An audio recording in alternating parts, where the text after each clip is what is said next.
अस्सलामुअलैकुम दोस्तों और साथियों, उम्मीद है आप लोग खैरियत से होंगे। आज है 24 जनवरी 2022। गुज़िश्ता 24 घंटे में 57,401 यानी 57,401 टेस्ट किए गए। उनमें से जो मुस्बत सामने आए हैं वो है 7,195, 7,195, और ये परसेंटेज जो मुस्बत रहने की बनती है ये है 12.53। अब दो स्टेटमेंट्स हैं जो आलमी सतह पे दी गई हैं, जो आपके लिए और मेरे लिए समझना ज़रूरी है कि इनकी क्या अहमियत है हमारे लिए। एक स्टेटमेंट आई है जापान से। जापान में ये हुआ है कि वहाँ पे जो गवर्नर है टोक्यो का, और इसी तरह से जो उनके सबका वज़ीर आज़म है शिंजो एबे, उन दोनों ने एक स्टेटमेंट दी है। लेकिन उनकी स्टेटमेंट से पहले मैं आप लोगों को ये बता दूं कि जापान वो मुल्क है जहां पे इस वक्त तकरीबन रोज़ाना 30,000 केसेस सामने आ रहे हैं, जबकि पाकिस्तान में अगर आप देखें तो अभी तक 7 और 8,000 के दरमियान केसेस हैं। तो इस नज़र से अगर आप देखेंगे तो आपको इस स्टेटमेंट की अहमियत का अंदाज़ा होगा। उन्होंने ये स्टेटमेंट दी है, वो ये चाहते हैं कि जो पाबंदियाँ हैं वो कम से कम की जाएं, और ये जो ओमिक्रॉन की वजह से जो अभी फैलाव है इसको फ्लू के वायरस की तरह लिया जाए। ये एक उनकी स्टेटमेंट है। ये ठीक है या गलत है इसके ऊपर हम बाद में बात करते हैं। लेकिन जो इंतहाई अहम पोस्ट के ऊपर जो एक शख्स है अभी, यानी टोक्यो का जो गवर्नर है, और दूसरा जो शख्स मुल्क का प्राइम मिनिस्टर रहा है, तो उनकी तरफ से ये स्टेटमेंट आई है कि क्योंकि ओमिक्रॉन की वजह से ये जो अब केसेस हैं ये फैलते ज़्यादा हैं लेकिन इससे नुकसान कम होता है, तो इसको फ्लू की तरह ट्रीट किया जाए, और ये जो पेंडेमिक है इसको अब इंडेमिक की तरफ लेके जाया जाए, और वो भी फ्लू के वायरस की तरह जो हर साल आता है, उसका एक सीज़न होता है और लोग अपने काम जारी रखते हैं।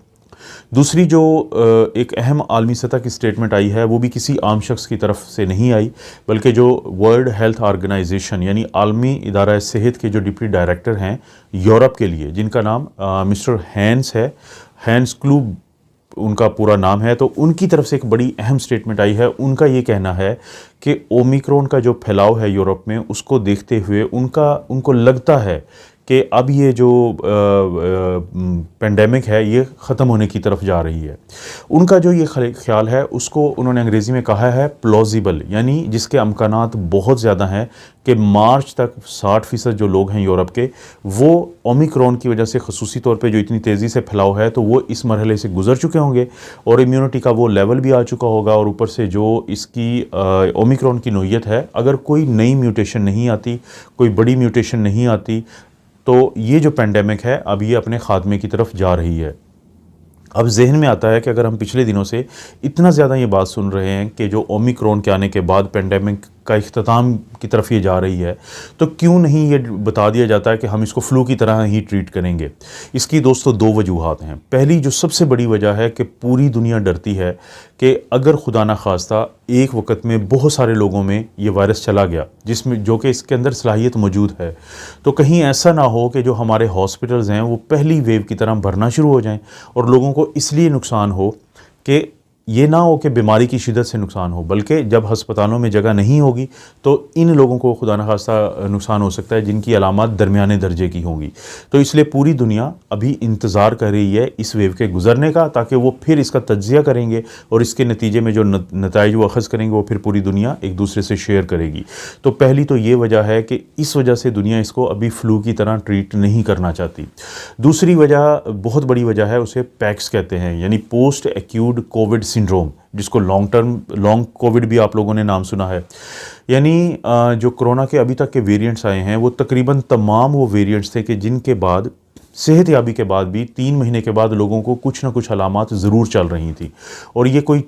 कम तादाद नहीं है, इसमें 60 से लेके 80% तक वो लोग हैं कि जिनको कोई ना कोई एक या एक से ज़ायद अलामात ऐसी हैं जो चलती रहती हैं, चाहे वो ज़हनी तौर पे कुछ सोचने में उनको कमज़ोरी हो, या उनको सांस की तकलीफ़ महसूस होती हो, या उनके पट्ठों में दर्द होता हो, या उनको चेस्ट पेन होता हो, या उनकी दिल की धड़कन ज़्यादा होती हो, या उनको चलने फिरने में और याद करने में दुश्वारी हो, या उनको छोटे और बड़े पेशाब से मुतल्लिक़ कोई प्रॉब्लम चल रहा हो, उनको पेट में दर्द चल रहा हो। तो ये तमाम के जो तमाम अलामात या इनमें से कोई अलामात जो है, अगर वो 3 से 5 महीने के बाद भी किसी शख्स में मौजूद है तो इसको हम पोस्ट एक्यूट कोविड सिंड्रोम कहते हैं। तो इस वेरिएंट के बारे में अभी नहीं पता है कि इसकी वजह से क्या लोगों को जो पोस्ट एक्यूट कोविड सिंड्रोम की कोई अलामात आएंगी या नहीं आएंगी।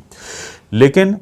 इससे पहले क्योंकि तमाम वेरिएंट्स में आई हैं और ये वेरिएंट्स क्योंकि बहुत तेज़ी से फैलता है और उन वेरिएंट्स में ये देखा गया था कि अगर किसी में हल्की बीमारी भी हुई थी तो उसको भी फिर ये लॉन्ग कोविड के मसले का सामना रहा है। अब जैसे ही ये वेव गुजरेगी ओमिक्रॉन की तो इसके बाद फिर इसका भी तज्जिया किया जाएगा कि अगर ओमिक्रॉन से जो सेहतयाब हो रहे हैं लोग, क्योंकि अब आप अपने इर्द गिर्द देख रहे हैं कि लोग छींके मार रहे हैं, उनको खुश्क खांसी है, उनको अक्सर गले में दर्द है और ज़्यादातर ये जो चांसेस हैं पाकिस्तान की मैं बात कर रहा हूँ तो ये ओमिक्रॉन की वजह से हैं। लेकिन अच्छी बात यह है कि लोग घरों में ही ख़ुद को ट्रीट करके 3 से 5 दिन में इससे सेहतयाब हो रहे हैं और बहुत कम लोग हैं कि जिनको किसी भी किस्म के मसले का सामना करना पड़ रहा है, क्योंकि अक्सर लोग जो वैक्सीनेटेड हैं, जो बुज़ुर्ग हैं, जिनकी उम्र ज़्यादा है, जिनको रिस्क फैक्टर है, तो उनके अंदर भी ओमिक्रॉन के बाद अगर वो फुली वैक्सीनेटेड हैं और ख़ुसूसी तौर पर उनको बूस्टर भी लगा हुआ है तो उसके बाद वो जल्द सेहतयाब ज़रूर हो रहे हैं। क्योंकि अमेरिका से आने वाली 3 स्टडीज़ ने कन्फर्म किया है और ये वो स्टडीज़ थी जो रियल लाइफ पेशेंट्स पे की गई, ये कोई लेबॉर्ट्री में नहीं की गई थी कि अगर फाइज़र और मॉडर्ना की किसी को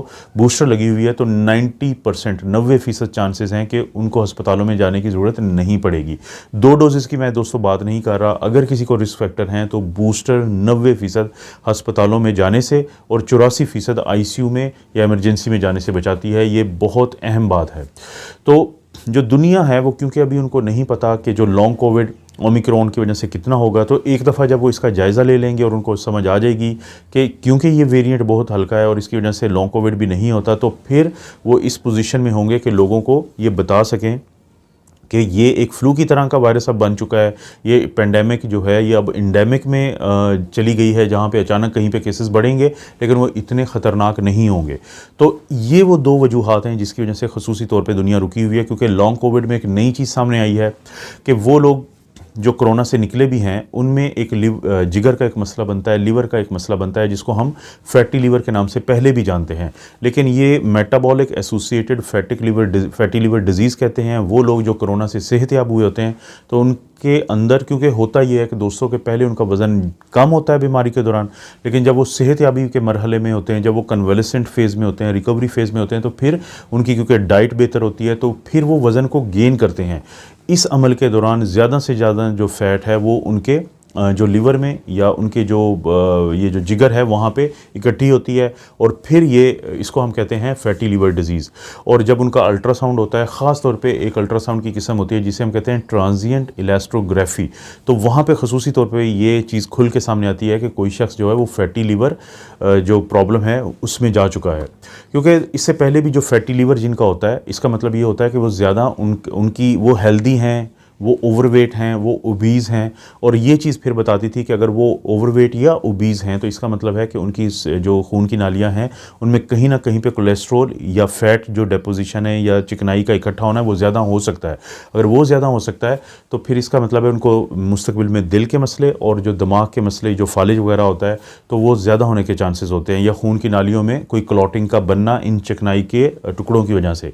तो इसीलिए लोग कहते थे कि अगर खुदा न खास्ता जो पैक्स में कि अगर खुदा न खास्ता लॉन्ग कोविड के बाद भी लोगों को फैटी लीवर का मसला ज़्यादा बनेगा तो ये तमाम मसाइल ज़्यादा बन सकते हैं। तो इस पे भी रिसर्चर्स ने नज़र रखी हुई है। लेकिन अगर हम पाकिस्तान के ऊपर देखें, पाकिस्तान के हालात को देखें, तो अभी अगरचे केसेस बढ़ रहे हैं, लेकिन आज गुज़िश्ता 24 घंटे में भी 8 जो लोग हैं वो अपनी जान से गए हैं। अभी तक जो मॉर्टेलिटी है, ये शरह अमवात है, वो बहुत ज़्यादा नहीं है और हम उम्मीद करते हैं कि यही सूरत हाल रहे। इसीलिए बार बार दोस्तों से एक ही गुजारिश है